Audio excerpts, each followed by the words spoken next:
जवानी की दहलीज में कदम रखते ही बच्चों के माँ बाप हमेशा चिंतित रहते हैं और उनकी चिंता की वजह यह होती है क्योंकि यही टीनेज होती है जिसमें बच्चे संभलते भी हैं और सबसे ज़्यादा चांसेस बहकने के होते हैं। और माँ बाप की चिंता सिर्फ यही होती है कि उनके बच्चे इस उम्र में बहकने से बच जाएं। ऐसा ही कुछ आज भी हुआ, लेकिन माँ बाप की चिंता के बावजूद भी एक बच्ची को अपनी जान गंवानी पड़ी, सिर्फ और सिर्फ बहकने की वजह से। क्या थी वो वजह, आज हम जानेंगे पूरे विस्तार से। लेकिन उससे पहले नमस्कार दोस्तों, मैं एडवोकेट आरडी आपका चैनल पर स्वागत करती हूं और उम्मीद करती हूं कि आप सब लोग स्वस्थ होंगे, सुरक्षित होंगे। दोस्तों, हम कहानी में आगे बढ़ें उससे पहले अगर आप अपने इस परिवार में नए हैं या अभी तक आपने चैनल को सब्सक्राइब नहीं किया है तो सबसे पहले आप चैनल को सब्सक्राइब कर लीजिए और इसके साथ ही बेल आइकन जरूर प्रेस करें फर्दर नोटिफिकेशन के लिए। और इसके साथ ही कहानी में लास्ट तक बने रहें और कहानी के बारे में आपकी क्या राय है कमेंट करके ज़रूर बताएं और आपके कमेंट्स के जवाब मैं वीडियो के लास्ट में ज़रूर दूंगी। तो चलिए दोस्तों, अब आपका समय नहीं लेते और जानते हैं कि आज की दिल दहला देने वाली कहानी आखिर क्या है। उत्तर प्रदेश के शहर के थाना छत्ता की गली कचहरी घाट में राम अवतार अग्रवाल अपने परिवार के साथ रहता था। उसके परिवार में पत्नी के अलावा 3 बेटियां थीं। बड़ी बेटी की वह शादी कर चुका था, मंझली के लिए लड़का ढूंढ रहा था और सबसे छोटी शिल्पी अग्रवाल हाई स्कूल में पढ़ रही थी। शिल्पी अग्रवाल की उम्र भले ही कम थी, पर उसकी शोखी और चंचलता से राम अवतार और उसकी पत्नी चिंतित रहते थे। पति पत्नी उसे समझाते रहते थे, पर 15 साल की शिल्पी अग्रवाल कभी कभी बेबाक भी हो जाती थी। इसके बावजूद राम अवतार अग्रवाल ने कभी यह नहीं सोचा था कि उनकी यह बेटी एक दिन ऐसा काम करेगी कि वह समाज में मुंह दिखाने के लायक नहीं रहेंगे। कचहरी घाट से कुछ दूरी पर जिमखाना गली है और वहीं रहता था शब्बीर और उसका बेटा था इरफान, जो एक जूता फैक्ट्री में कारीगर था। इरफान के अलावा शब्बीर के 2 बेटे और भी थे। शिल्पी अग्रवाल जिमखाना होकर ही स्कूल जाती थी और वह जब स्कूल जाती तो इरफान अक्सर उसे गली में मिल जाता था। आते जाते दोनों की निगाहें टकराती तो इरफान के चेहरे पर चमक सी आ जाती थी और इससे शिल्पी अग्रवाल को लगने लगा कि इरफान शायद उसी के लिए गली में खड़ा रहता है। शिल्पी अग्रवाल का सोचना सही भी था। दरअसल शिल्पी अग्रवाल इरफान को अच्छी लगने लगी थी और यही वजह थी कि वह उसे देखने के लिए गली में खड़ा होता था। कुछ दिनों के बाद वह शिल्पी अग्रवाल से बात करने का बहाना तलाशने लगा। इसके लिए वह कभी कभी उसके पीछे पीछे कॉलोनी के गेट तक चला जाता था, पर उससे बात करने की हिम्मत नहीं कर पाता था।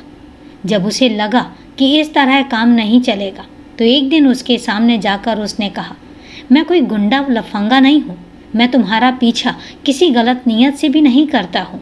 मैं तुमसे एक बात कहना चाहता हूँ। तुम मुझसे क्या कहना चाहते हो? शिल्पी ने पूछा। इरफान ने कहा, बात सिर्फ इतनी है कि मैं तुमसे दोस्ती करना चाहता हूँ, लेकिन मैं तुमसे नहीं करना चाहती। मम्मी पापा कहते हैं कि लड़कों से दोस्ती ठीक नहीं होती, शिल्पी ने कहा और मुस्कुराकर आगे बढ़ गई। इरफान उसकी मुस्कुराहट का मतलब समझ चुका था। हिम्मत करके उसने आगे बढ़कर उसका हाथ पकड़कर कहा, कोई जल्दी नहीं है, तुम सोच समझ लेना, मैं तुम्हें सोचने का समय भी दे रहा हूँ, कोई देख लेगा। कहकर शिल्पी अग्रवाल ने अपना हाथ छुड़ाया और आगे बढ़ गई। किसी लड़के ने उसे पहली बार ऐसे छुआ था, उसके शरीर में बिजली सी दौड़ गई। शिल्पी अग्रवाल उम्र की उस दहलीज पर खड़ी थी जहाँ आसानी से फिसलने का डर रहता है। इरफान पहला लड़का था जिसने उससे दोस्ती की बात कही थी, पर माँ बाप और समाज का डर आड़े आ रहा था। इरफान के बारे में शिल्पी अग्रवाल ज़्यादा कुछ नहीं जानती थी, बस इतना जानती थी कि वह जिमखाना गली में रहता है। उसे उसका नाम भी नहीं पता था। धीरे धीरे इरफान ने उसके दिल में जगह बना ली।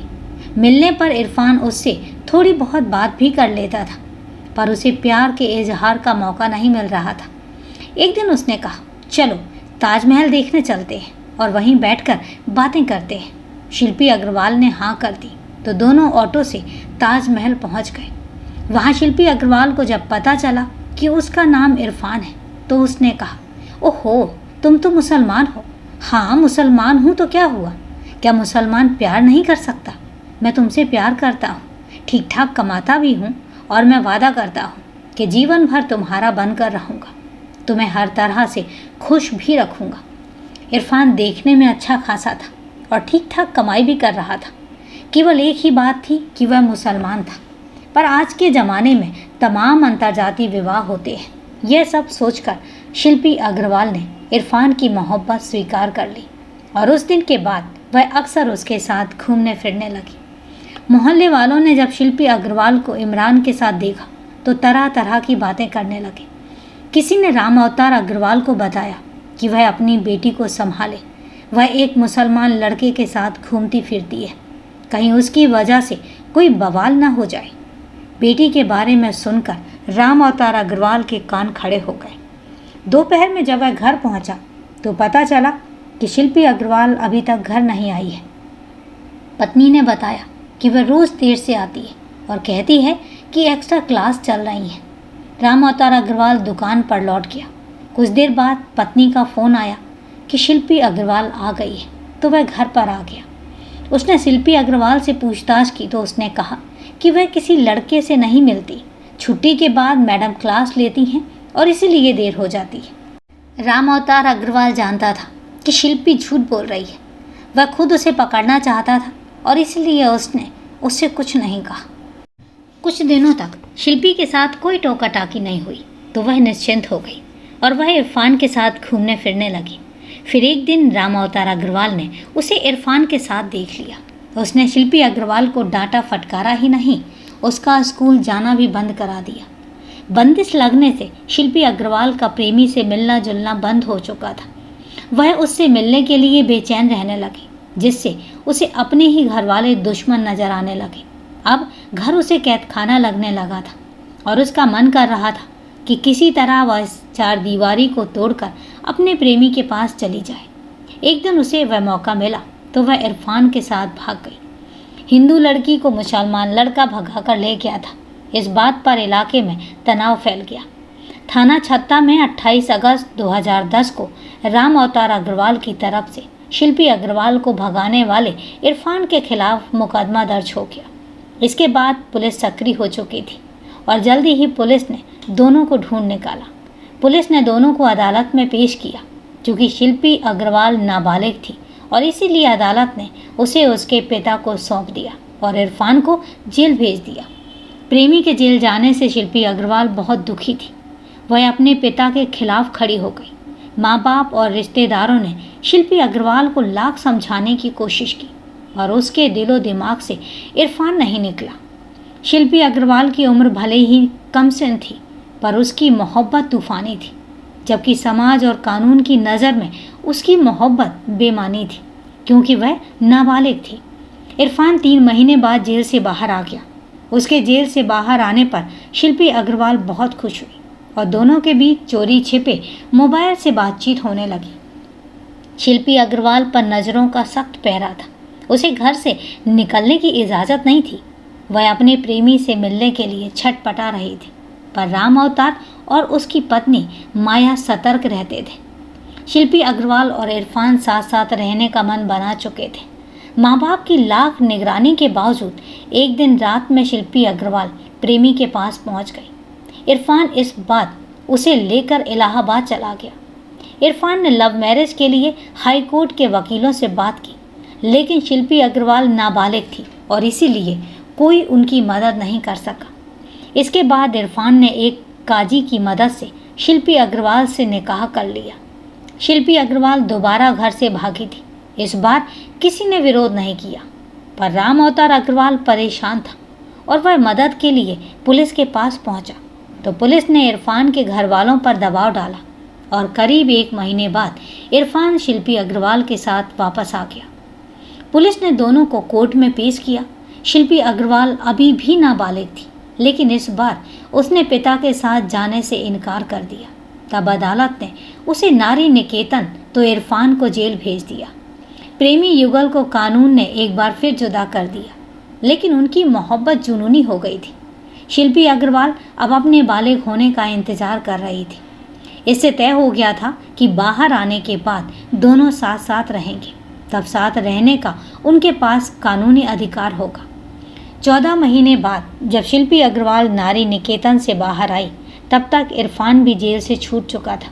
हालांकि नारी निकेतन के दरवाजे पर शिल्पी अग्रवाल के माँ बाप मौजूद थे, लेकिन शिल्पी अग्रवाल ने साफ कहा कि वह अपने शौहर के साथ ही जाएगी।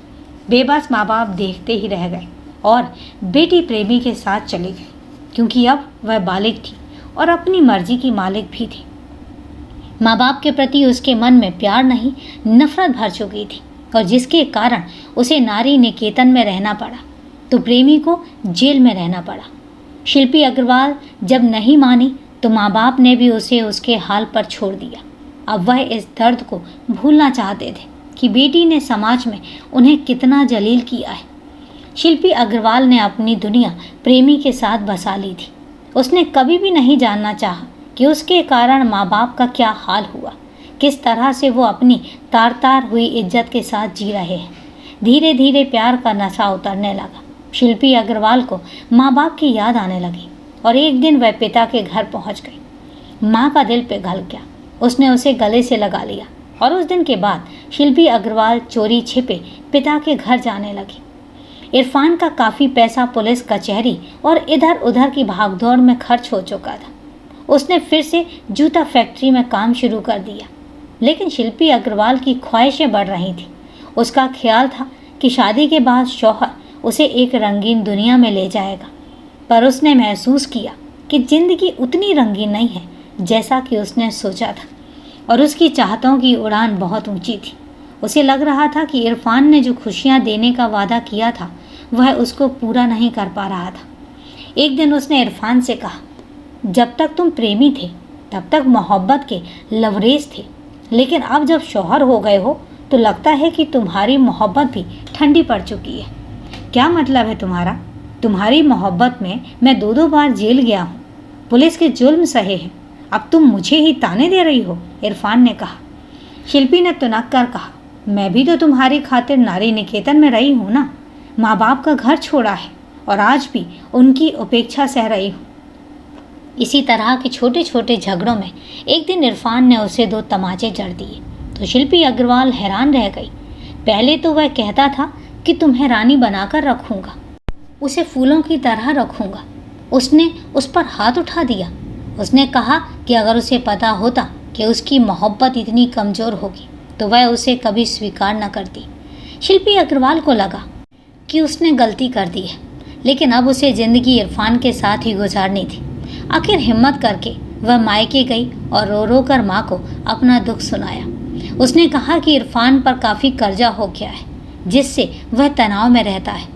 माँ ने बेटी का दुख सुना और उसे माफ़ भी कर दिया, लेकिन जब राम अवतार अग्रवाल को पता चला कि बेटी घर आई थी तो वह गुस्से से भर उठा और उसने पत्नी से साफ कह दिया कि जिस आदमी को उसने दामाद माना ही नहीं वह उसकी मदद कतई नहीं कर सकता। घर में अब आए दिन झगड़े होने लगे। ससुराल में शिल्पी अग्रवाल का कोई हमदर्द नहीं था, मायके वाले भी नहीं अपनाएंगे। शिल्पी अग्रवाल यह भी जानती थी कि वह तनाव में रहने लगी। उसे लगने लगा कि ज़िंदगी कैद के सिवा और कुछ भी नहीं है। इरफान की समझ में आ गया था कि मोहब्बत का खेल बहुत हो चुका। उसे ज़िंदगी को पटरी पर लाने के लिए पैसे की ज़रूरत थी और जिसके लिए मेहनत ज़रूरी थी। बेटी ने भले ही परिवार को दर्द दिया था, पर ममता मरी नहीं थी। माँ बाप बेटी के लिए परेशान थे, पर वह उसे अपनाना नहीं चाहते थे। 16 दिसंबर 2016 को राम अवतार अग्रवाल को किसी ने फ़ोन करके बताया कि शिल्पी अग्रवाल को मार दिया गया है। बेटी की मौत की खबर से राम अवतार अग्रवाल सदमे में आ गया और उसने तुरंत माया को यह खबर सुनाई और पत्नी के साथ शब्बीर के घर पहुंच गया, जहां मकान की ऊपरी मंजिल पर बेटी का शव पलंग पर पड़ा था। उसके गले पर जो निशान थे उससे साफ लग रहा था कि उसे गला घोंट कर मारा गया है। बेटी की लाश देखकर वह फूट फूट कर रोने लगा। पुलिस को भी खबर मिल चुकी थी। थाना छत्ता के थाना प्रभारी शैलेंद्र सिंह मय फोर्स के घटना स्थल पर पहुंच गए। उन्होंने राम अवतार अग्रवाल से पूछताछ की तो उसने बताया कि करीब 1.25 महीने पहले बेटी को फ़ोन करके बताया था कि इरफान उसे मारता पीटता है और मायके से पैसा लाने को कहता है। बेटी ने परिवार को बड़ा जख्म दिया था, इस कारण वह बेटी से नाराज़ था और इसीलिए उस समय उसने उससे ज़्यादा बात नहीं की थी। वह यह नहीं जानता था कि इरफान उसे जान से ही मार डालेगा। इरफान और उसके घरवाले फरार हो चुके थे। पुलिस ने राम अवतार अग्रवाल और मोहल्ले वालों की मौजूदगी में घटनास्थल की कार्रवाई पूरी करके लाश को पोस्टमार्टम के लिए भेज दिया। राम अवतार अग्रवाल की तरफ से थाना छत्ता में शब्बीर और उसके बेटों इरफान, ज़मीर, फुरकान व शाहनवाज के खिलाफ धारा 498A, 304B, 201 के तहत मुकदमा दर्ज कर लिया गया। पोस्टमार्टम रिपोर्ट आई तो पता चला कि शिल्पी अग्रवाल की मौत दम घुटने से हुई है। इससे पुलिस को विश्वास हो चुका था कि यह हत्या का मामला था। पुलिस अब आरोपियों के पीछे लग गई और पुलिस ने आरोपियों के कई ठिकानों पर छापे मारे, लेकिन कोई भी नहीं हाथ लगा और घटना के हफ्ते भर बाद शब्बीर पुलिस की गिरफ्त में आ गया। इसके बाद धीरे धीरे सभी आरोपी पकड़े गए। शब्बीर ने बताया था कि उसने बहू को नहीं मारा। अगर उसे कोई परेशानी होती तो वह बेटे का विवाह हिंदू लड़की से ना होने देता।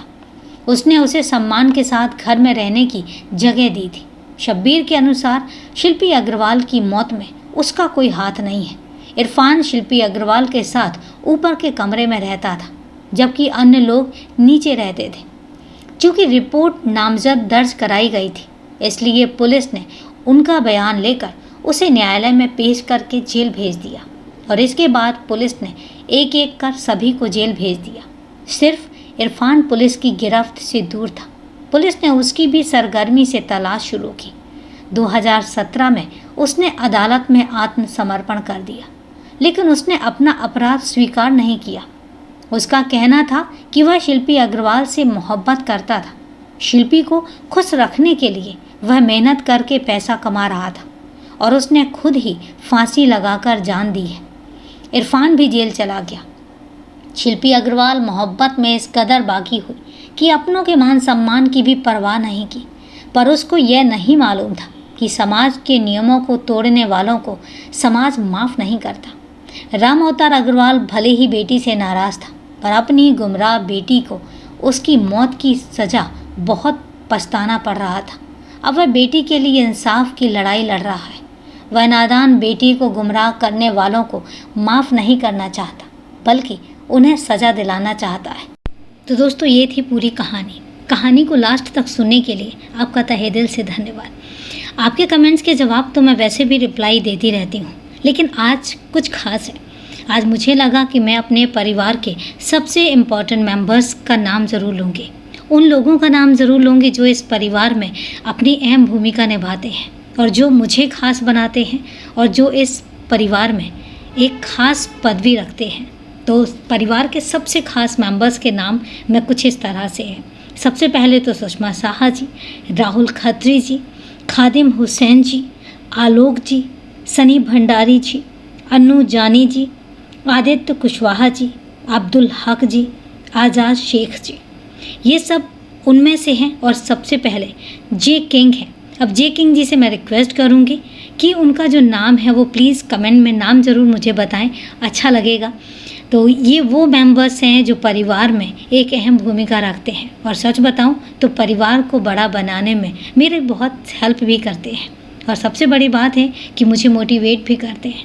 कोई भी वीडियो ऐसा नहीं है जो ये मिस करते हो और किसी भी वीडियो पर ये कमेंट ना करते हो। तो मैं दिल से आभारी हूँ इन सब की जो मुझे इतना स्पेशल बनाते हैं।